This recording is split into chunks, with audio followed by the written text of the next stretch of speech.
makers of history.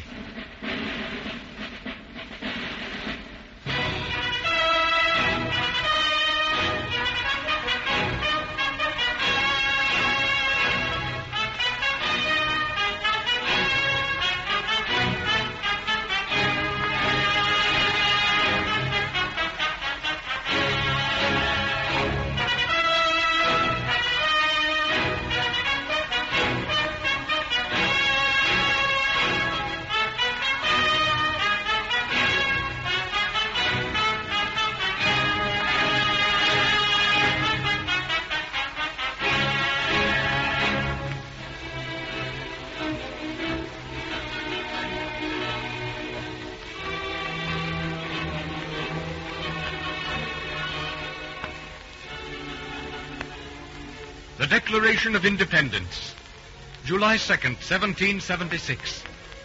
We go to the hall in Philadelphia where the Second Continental Congress is in session, after Thomas Jefferson had drafted the Declaration and submitted it to John Adams and Benjamin Franklin.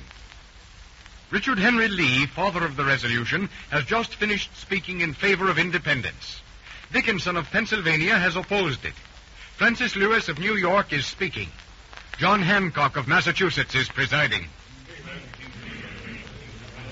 The chair recognizes Francis Lewis of New York. Gentlemen, Richard Henry Lee of Virginia has spoken to us most eloquently in behalf of independence, which, I might remind you, is the basis of his own resolution. Virginia, gentlemen, has given these colonies two great men, Richard Henry Lee and George Washington. I am not here, gentlemen, to say that I am an opponent of American independence. Neither can I say that I am here as an advocate of this independence. Gentlemen, my fellow representatives and myself from New York have not been instructed how we shall vote on the matter of colonial independence. In the light of this, we do not feel certain that we should be carrying out the desires of our colony if we should vote one way or another. We feel that without the vote of New York, the sentiment of this Congress can be as clearly indicated as with our vote. However, I feel that New York is entitled to the right to express its opinion in a matter which so vitally concerns us all. I request, therefore, that the matter of colonial independence be placed on the table and indefinitely delayed until the attitude of New York on the subject can be determined. The chair recognizes John Adams of Massachusetts. Gentlemen, I have this to say. The oppression of the colonies by England has never lessened. There is no reason to believe it will lessen now if we step backward and fail to assert our independence. War is going on as surely as though we were France and had been invaded by the red-coated hirelings of England. Our cause, if we must fight it alone, looks hopeless. England is rich, powerful, our men well-armed, well-fed, well-equipped. Gentlemen, we need an ally. We need the assistance of France. But France cannot come to the aid of a colony which is rebelling against England. France can rush to the assistance of a weaker nation besieged by a stronger. We have but one alternative. Alone, unassisted, we cannot wrest our freedom from England. As a free nation, assisted by France, we can do it. Our only hope, our only chance, gentlemen of the Second Continental Congress, is to take the final step necessary toward freedom and do it now. Gentlemen, this Congress must adopt the Declaration of Independence.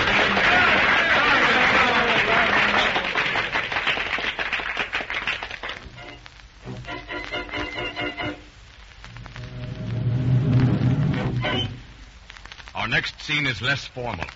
Let us go to the home of Philip Warren, a hot-headed old Tory, whom we find recovering from a cold and very uneasy of mind.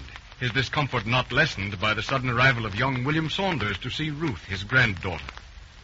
Well, so there you are. Can't leave a man to get well from his cold in peace. Why now, Mr. Warren? I stopped by to inquire into your health and to see if there was anything I could do for you. Young man, my health is excellent, and the best thing you can do to keep it good is to stay away from me. I declare, the sight of your face gives me a turn every time I see it. I wish you would not feel so strongly against me, sir. I assure you that I have nothing but the kindliest feelings for you. Kindly feelings. I'll bet you're the very soldier who shot my young nephew, John Warren, in the Battle of Concord. Well, if it will relieve your feelings any, I can set you right in the matter.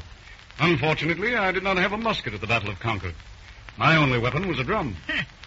That's worse than ever. If you're going to be a soldier, why don't you be a good one?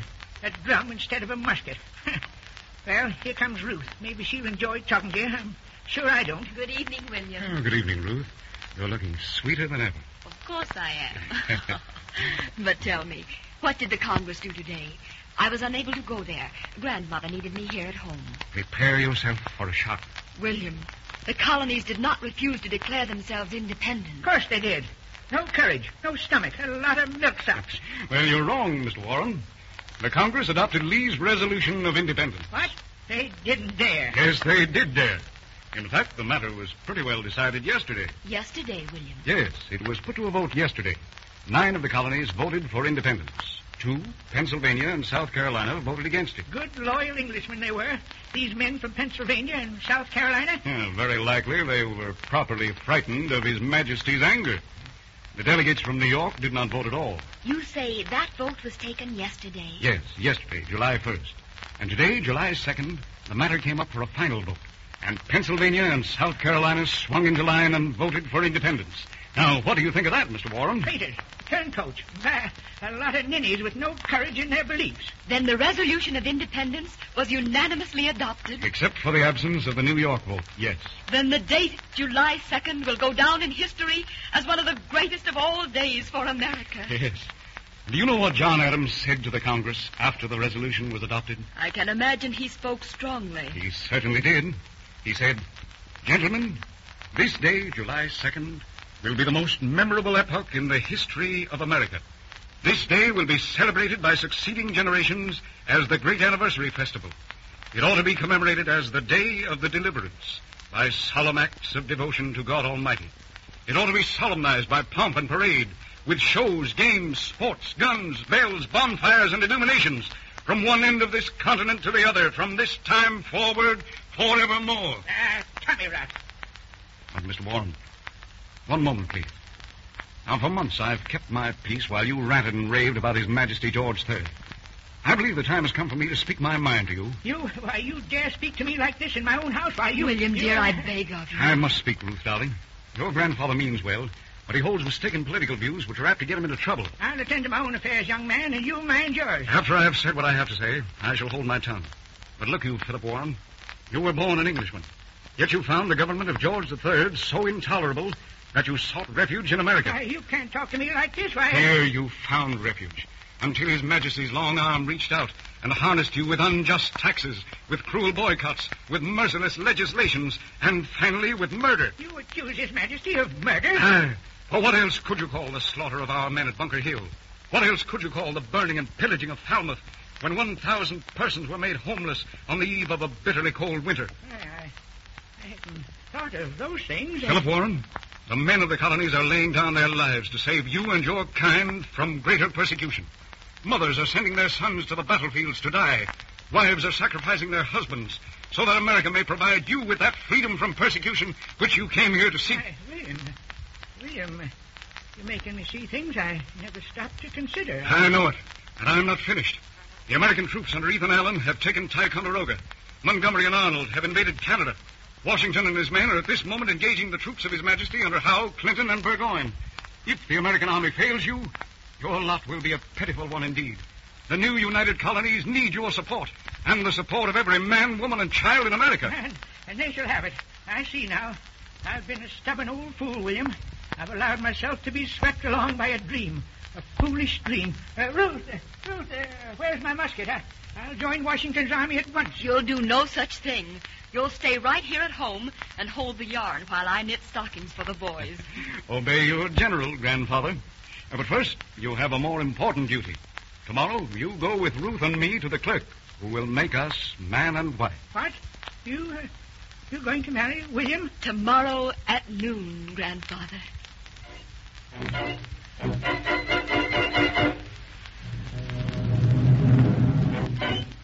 On July 2nd, 1776, the Second Continental Congress adopted Richard Henry Lee's resolution of independence. 2 days later, on July 4th, Jefferson's Declaration was adopted. It was not until August 2nd, 1776, however, that the great document was signed. We go now to the hall where the Congress is meeting on August 2nd. Gentlemen of the Second Continental Congress, the Declaration of Independence is ready for your signatures. You have all read it. It has been adopted by your unanimous vote. The quill and the ink await your hands. Let there be no further delay. Here, I shall write my own name, John Hancock, in letters so large the King of England can read it across the ocean without his spectacles.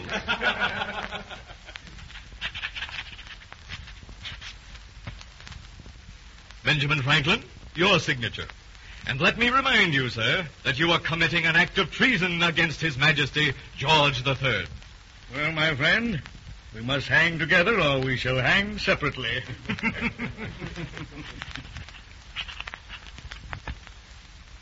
Charles Carroll of Maryland, your signature, sir. And I am proud to affix it, John Hancock. You're safe enough in signing. There are so many Carrolls, the British will not know just which one of them is Charles Carroll. Then look, I write the words Charles Carroll of Carrollton, so there can be no mistake about my identity.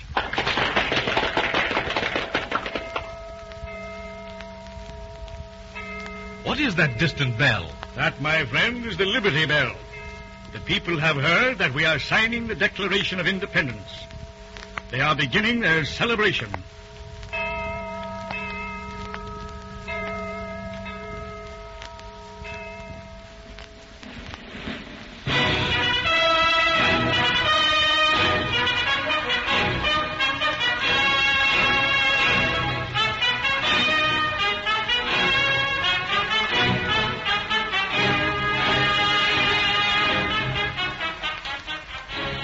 The Liberty Bell was first rung on July 8th, after the citizens of Philadelphia learned of the adoption of the Declaration of Independence.